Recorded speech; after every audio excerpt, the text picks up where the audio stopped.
Welcome to the Chapter 1 podcast, your inside look at the people powering the Charlotte business scene, real entrepreneurs, real stories here in the Queen City. Today we have Spencer Gaston with Mathers Realty Group. Yeah. And Spencer, let's start at Chapter 1. Tell me where you grew up and how you made your way here to Charlotte. Grew up, born, raised here in Denver, North Carolina. Denver of the East, not Denver, Colorado. So born and raised here in Charlotte. Parents, mom grew up in Ellenboro, which is about an hour and a half west of here. Dad grew up Belmont area. Okay. So went to school, ECU, got my degree, applied economics, minor in business admin, and before going to school, I was always interested in real estate. So that and just random business stuff, shaved ice stand and stuff like that. Just enjoyed the some people call it the gift of the gab. I just enjoy random conversation. You never know what you're going to get. I enjoy the little things. So, out of everybody I've known in my life, I think that there's nothing more true about you than knowing that you like to have random conversations with people. I know that to be true. So you've lived here in the North Carolina area, same general region. What are some of the things you love most about Charlotte and the surrounding areas? What do you love about living here? I mean, Charlotte's kind of that city it's not huge.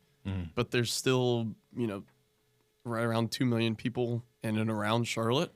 So you have that kind of huge population where it's kind of spread out, though. It's not like crazy skyscrapers everywhere, like a huge city. It's kind of that mid-level city with, a lot of the hustle and bustle still. Yeah. 30 minutes outside of town, your farms, everything. Right.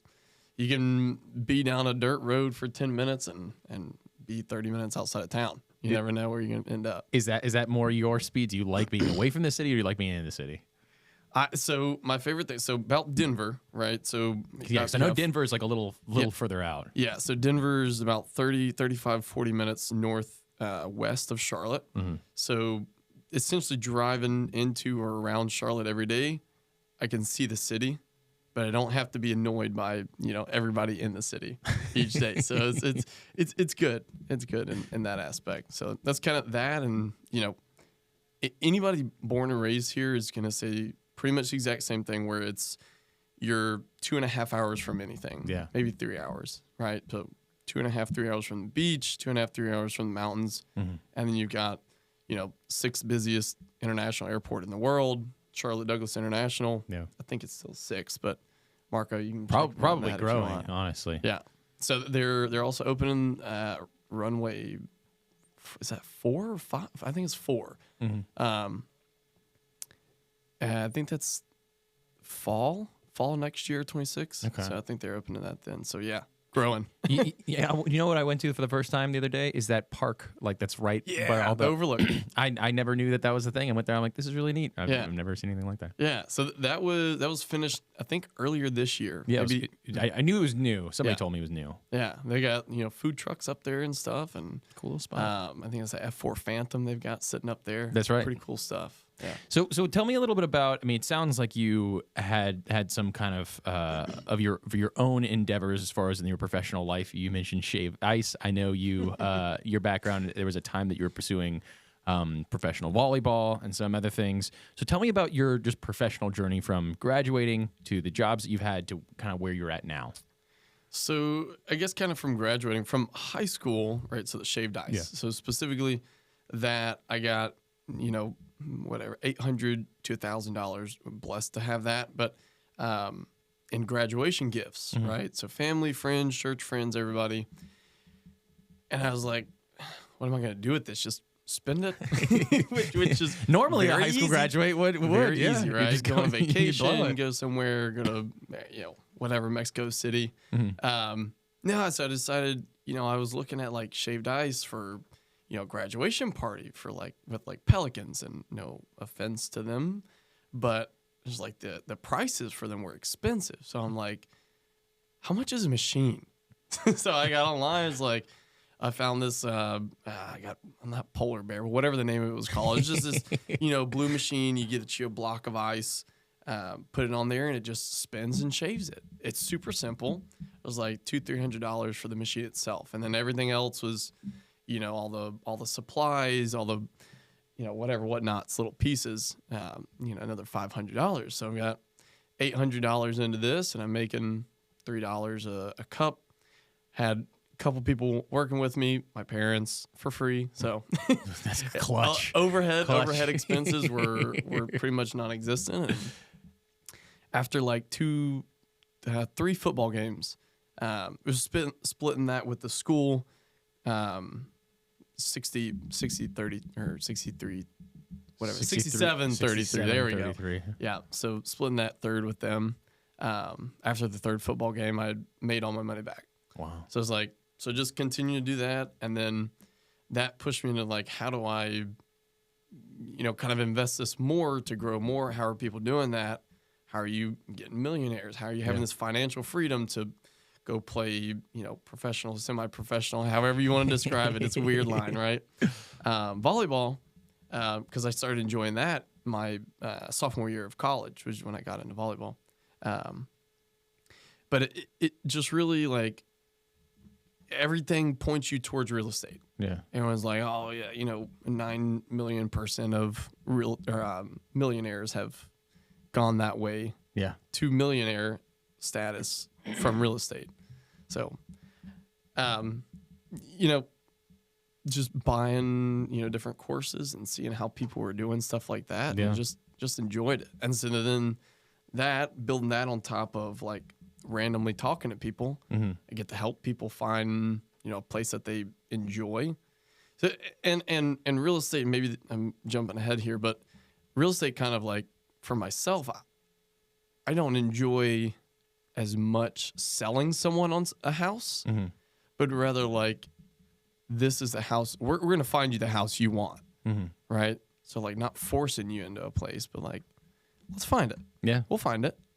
Just be patient.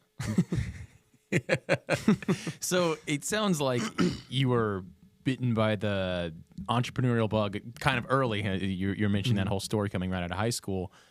What was there a time that you were just kind of in a typical 9 to 5 and then kind of bounced back towards doing your own thing in real estate, or was the journey pretty much like, hey, I got a taste of it then and I just only wanted to be doing my own thing since then? So after college, I wasn't a very good citizen. I just kind of, hung out, played volleyball, covered my expenses living at home, traveled and played volleyball.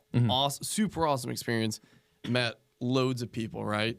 But not a heck of a lot of income there, right? Sure. So after that, about 2 years, got through COVID, and went to work for an elementary school that I grew up going to. And so not really normal 9 to 5, but like, I was driving the bus in the morning, so 6 o'clock to 7:30 doing that, and then 7:30 to whatever time school got out, 2:30 or 3 for elementary school.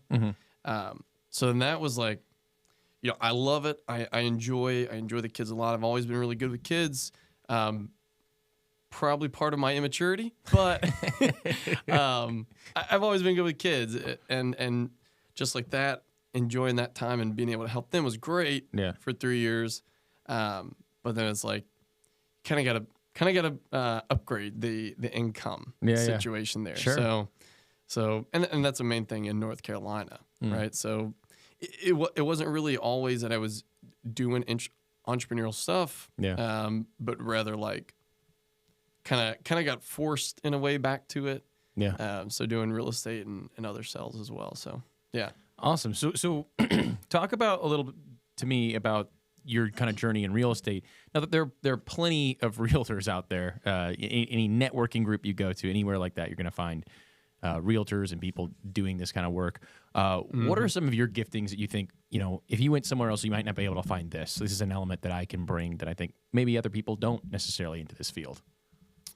So maybe kind of like what I just said, right? Like where I don't really enjoy forcing somebody into something they don't like. Right. What I really enjoy about real estate is obviously it's rewarding on my end as far as like helping you. Sure. But also there's a major satisfaction in finally finding, the one, right? Just like a relationship, you go see other properties, and that's not going to work out, right? So like real estate specifically, maybe you don't like a floor plan. Sure. Maybe it doesn't have the feng shui that you want, right? Or maybe your giant couch or your Alaskan double-sized king bed doesn't quite fit in a space, right? So it's like finding stuff like that and just kind of let people absorb the home themselves and not telling them, what they're feeling. I mean, everybody can go out and, throw their flyers at people's homes and walk the streets. And I do that, but it's like everybody can do that. Everybody can do reverse prospecting. Sure. So all that stuff is like you're going to get it from anybody that's doing anything. But yeah. What does that process look like for you when you have somebody who's interested in selling, interested in buying? How does that process typically work? I mean, do they get in contact with you? Are they just, are they showing you the specific house they want? Like, how does that work for somebody that doesn't know how the internal operations of a realtor work? So you talking about kind of like paperwork wise or like just everything? Just square one. I'm interested in getting a house. What's the next step here for me? Okay. So specifically, there's a few forms you have to sign. So working with real estate agent disclosure, and then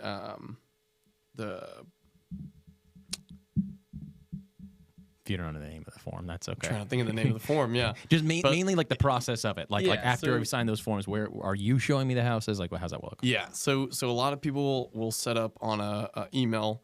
They'll get a email list of different properties. And again, that's one thing that pretty much everybody's going to do. A lot of people will take in your emails and, just kind of put them into a system of a property you've been looking at, right? Sure. So 3-bed, 2-bath, 1,200 square feet, under 400,000, something like that, right? And anytime something like that gets updated or posted or something to the MLS, you're going to get a notification or an email of that. But then as far as showing properties, go whenever we can, whenever you can, and just make time and go see the properties. And obviously plenty of people will send you the properties they find maybe outside of their parameters, right? maybe they see something, and that's another thing where people have budgets, right? You have a budget, you want to stick to it, right? You're not going to tell me you've got a $500,000 budget. I'm going to show you $1 million property, right? It doesn't make sense. It's like, I get it. It's cool property. We can see some of the things that like you're missing out on, but I'm not going to try to, this for a lot of people, their home is their major life investment. Yeah. Right. Yeah. It is the biggest asset they will ever own. Yeah. And that's probably 90% of Americans, right? Well, the world. Yeah. So that, and then, if you send me a property, going back to that, if you send me a property, we're going to go look at it, right? Whether it's outside of your parameters, let's go see it. Yeah. Right. Cause I just enjoy going and seeing them too. Kind of growing up, my parents always built their houses. So we would just go in on the weekends and like look at other people's builds that they're building, like working on. So going and looking at properties, I enjoy it. So yeah, I mean, that's pretty much it. And then once you find a property we like, get pre-approval letter and work with, either a lender you like or one I recommend. And then just move forward from there, put an offer in and get things rolling. So in your time, obviously, you've done some different things and kind of had your own journey, but now that you've found your way into realty, what are some things that you've learned along this time doing what you're doing now that somebody just entering into the field that's never done it, might have those questions or might be a little unsure? What kind of advice would you give them? So, not like verbatim, but know the forms. Know the forms that you're going to need. Know, like, make a list, right, between buyer and seller, things that you need to do, right? So buyer from, that first form of working with real estate agents disclosure all the way to your final submitting all your closing disclosure documents within your company. We're required to hold on to those for 3 years. So just know that process from start to end on both sides of it, right? So, and for yourself, meet with like a lender. Meet with a lender, talk with them about like what's their process, what's their minimum timeline, and if you can find someone that can do like a 2-week timeline, have them on hand, right? Because it'll come up at some point, right? And then obviously pretty much anybody's going to be able to close in 30 days as a standard loan or anything like that. But then finding those people that are able to answer your messages at 11:30 at night, and get stuff done, that's a great relationship. Yeah. So find those people, talk with some, and all the way back to the beginning, taking your classes, so here in Charlotte, Superior School of Real Estate, they do bring in people at like lunchtime or in between, in the middle of your class sessions. So when they do that, they'll bring in, different companies, and they'll tell you about themselves. Really get a good understanding of like what they're giving you, right, and what that's costing you, right? So what's the minimum? Do you have any kind of like minimums that you have to pay annual? What's that commission breakdown? Because ultimately, at the end of the day, you have a job. The main part of the job is what are you getting paid for it, right? A lot of things. It's a job. It's not charity work. Charity work, you're not worried about getting paid. The job, what am I getting paid? Right. What's the minimum I need to do to get to the maximum or whatever, right? So that's, I feel like that's kind of it. I mean, obviously there's plenty more stuff, right? Sure. Find the people in your company that are willing to answer your questions and ask them and just listen. Yeah. And that goes for any industry, not just real estate. Find somebody above you that looks like they have a nice smile or has a lot to say, and just put on your listening ears. Yeah, being humble, I feel like, is one of the biggest things that I had to learn in starting my own thing. Was you've got to be willing to go around to people and just ask them, "Hey, what are you doing? How do you do this? I don't really know what I'm doing." And I feel like that has been one of the biggest pieces of advice that's given. One thing too. Yeah, and like that's one thing I enjoy. Like the other company I work with, we'll keep that out of it. But I there's a guy that's been there for about 26 years doing the sales stuff. And the first day I was like, what do I need to know the most? And just listen to him. And he told me this stuff, and like I will respect anybody, but like I don't I don't super care your title. Yeah. You're still a human. Yeah. Right? I'm gonna talk to you, enjoy you, and you give me respect. I'm gonna respect you and listen, right? Yeah. So just enjoy the ride. Yeah. Listen. For sure. Spencer, thank you so much for coming on the show. If people were interested in reaching out to you, finding your services, how could they get in contact with you? Yeah, I mean, you can just go on Instagram and find me on there as @Gaston_realtor. Shoot me a message. I'll obviously get back to you. But yeah, that's probably the easiest way. Check it pretty often. Awesome. Well, I'm Greg Prinz, host of the Chapter 1 podcast. You can find us on YouTube, Facebook, and Spotify. Links below. Once again, this is the Chapter 1 podcast.